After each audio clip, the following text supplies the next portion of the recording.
Hallo zusammen. Ja, heute mal ein eher allgemeines Thema, aber vor allem ein Thema, das immer wieder aufpoppt. In Kommentaren unter Videos, vor allem aber auch hier im Vinyl Room oder in Telefonaten mit Kunden. Ähm, Immer wieder taucht das Thema 33er gegen 45er auf. Also 33 RPM, Rotations per Minute oder 45er RPM, Umdrehungen pro Minute. Also es geht jetzt hier nicht um Singles oder Maxi-Singles, sondern viele von euch wissen das. Es geht um diese zwei, ich nenne es jetzt mal Arten von gerade bei Analog Production Reissue Veröffentlichungen. Und eben das teilweise ja kontrovers, nennen wir es mal kontrovers, weil wir machen ja auch ein Video, ist ja schön, wenn man es jetzt mal kontrovers nimmt. Das sind natürlich immer zivilisierte, angenehme Diskussionen, aber es sind eben auch Diskussionen. Was ist grundsätzlich jetzt über beide Fraktionen zu sagen? Was sind da so die Hauptargumente, was sind die stärksten Argumente? Die, die Hauptargumente, wenn es um 33 ein Drittel geht, sind, dass die Platte in ihrer ursprünglichen historischen Version herauskommt. Also der Ablauf und der Umbruch, also der Seitenwechsel, ist an der historisch vorgesehenen Stelle. Punkt eins. Punkt 2: Ich kann länger sitzen bleiben. Oh, bei der 45er, da muss ich ja ständig aufstehen. Ja, man muss öfter aufstehen. Das ist richtig. Also das sind so die Pro- oder die Haupt-Pro 33 ein Drittel Argumente. Wenn euch noch welche dazu einfallen, nennt die gerne in den Kommentaren, können wir ein bisschen diskutieren. Jetzt die 45er.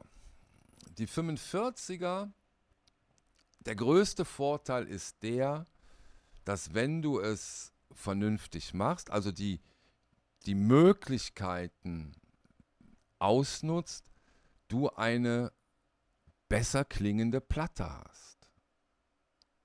Das ist das wichtigste Argument, wenn es um 45er geht.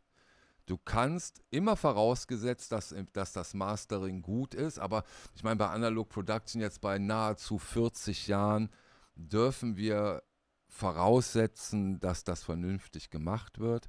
Das heißt, wir bekommen eine klanglich hochwertigere Version der Platte. Das kommt eben auch dadurch, die dreht sich 35% schneller. Ja, also der Unterschied sind 35%, wenn ich mich nicht verrechnet habe. Und wir haben natürlich auf dieselbe Information auf einer längeren Laufzeit innerhalb der Rille. Also die Informationsübertragung kann dadurch exakter sein. Also wir haben weniger Easing, wir haben weniger Distortion, also weniger Verzerrungen. Das addiert sich natürlich letztendlich auf zu einer besseren Wiedergabequalität. Immer unter der Voraussetzung, aber da gehen wir jetzt einfach mal von aus, dass es vernünftig und korrekt gemacht ist. Das zweite wirklich Wichtige ist, dass natürlich zum Ende hin, zum Ende der Platte, wird es immer schwieriger, die Qualität zu halten. Ja, wir haben diese Skating-Effekte und du hast natürlich bei einer 45er die Möglichkeit, einfach die Auslaufrille viel breiter auch zu machen. Ja, du hast einfach mehr Platz für alles.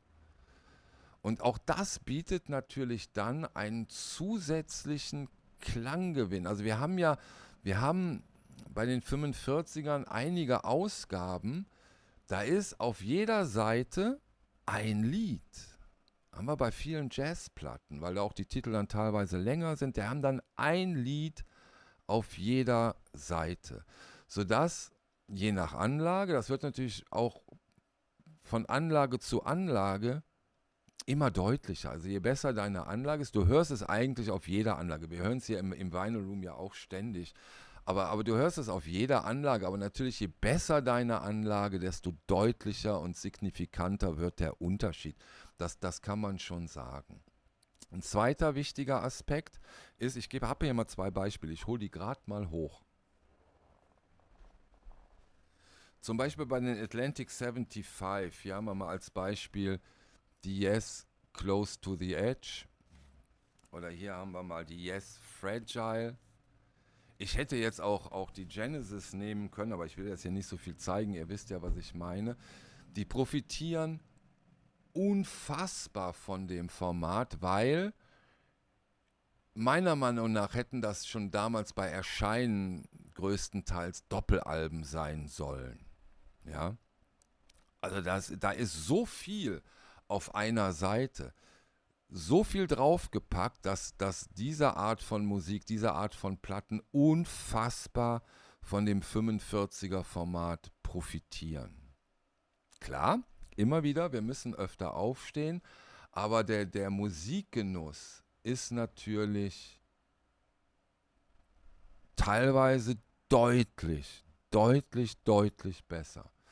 Ein weiterer Nachteil der 45er ist der höhere Preis. Ich meine, es ist evident. Wir haben eine Platte mehr. Wir haben mehr Material, da muss eine Platte mehr gepresst, gemacht, getan werden. Klar, die haben einen höheren Preis.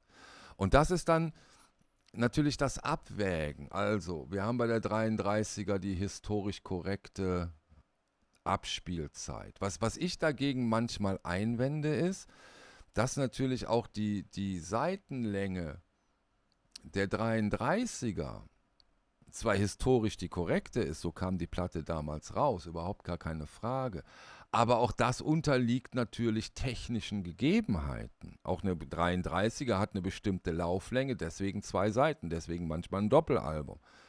Also auch da haben wir natürlich technische Einschränkungen, die diesen Wechsel erfordert.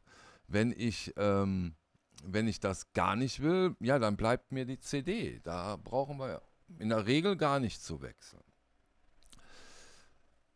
Was auch auffällt, wenn ich diese Diskussionen führe und wir da abwägen, wir haben Leute, die sagen, kommt für mich nicht in Frage, ich will 33er.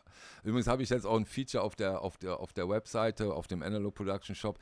Ihr könnt jetzt wählen. Manche wollen nur die 45er sehen, manche nur die 33er. Könnt ihr oben mal gucken, da sind zwei große Balken. Also für die Dogmatiker der Szene ist da auch gesorgt. Viele nehmen es aber auch, wie es kommt.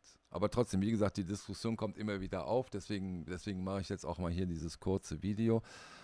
Zurück zum Thema. Also was mir wirklich häufig auffällt, ist, wenn wir da drüber diskutieren und diese Pro und Kontras austauschen, dann wiegt für viele natürlich der Zugewinn des Klangs sehr, sehr stark. Und diejenigen, die sich dann mal für ein Album haben überzeugen lassen, die geben mir dann ja auch erfreulicherweise auch eine Resonanz in der Regel und sagen, ist schon deutlich besser. Und die bleiben dann auch so ein bisschen dabei und nehmen die zusätzliche Bewegung einfach auch in Kauf. Weil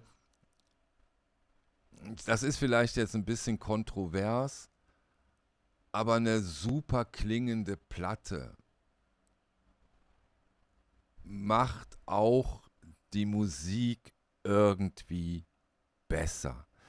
Es ist leichter, da einzutauchen, wo du denkst, wow, ist das cool, wow, das ist ja sensationell. Da hilft guter Klang schon auch. Und eine 45er trägt eben zu diesem guten Klang bei. Das ist eben auch dann dieses Abwägen. Ich glaube, es gibt wenige, und das kommt eigentlich nicht vor, und das muss man auch der 33er-Truppe zugutehalten. Dass das besser klingt, wird schon auch anerkannt und eigentlich auch nicht negiert. Nur eben wird, meistens wird gesagt, ich mag dieses Aufstehen nicht. Dann wird nochmal hinten hergeschoben, ja, dieses historische Argument. Aber ich glaube,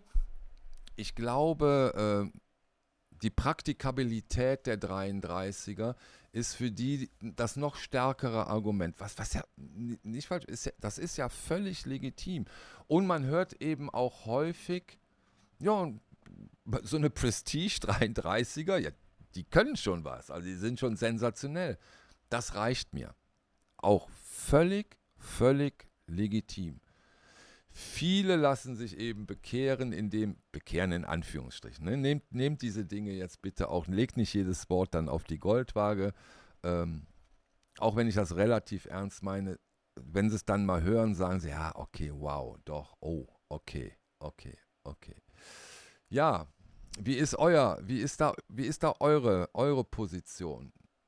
Dogmatisch, total undogmatisch, ich nehme es, wie es kommt. Ich liebe ja diese Art von Diskussion. Vielleicht können wir die ja unten in den Kommentaren weiterführen. Ich wollte das Thema nur mal ganz kurz im kleinen Rahmen aufs Tablett bringen und bin wirklich interessiert, wie da so, gerade jetzt auf YouTube, da so die Verteilung ist sozusagen.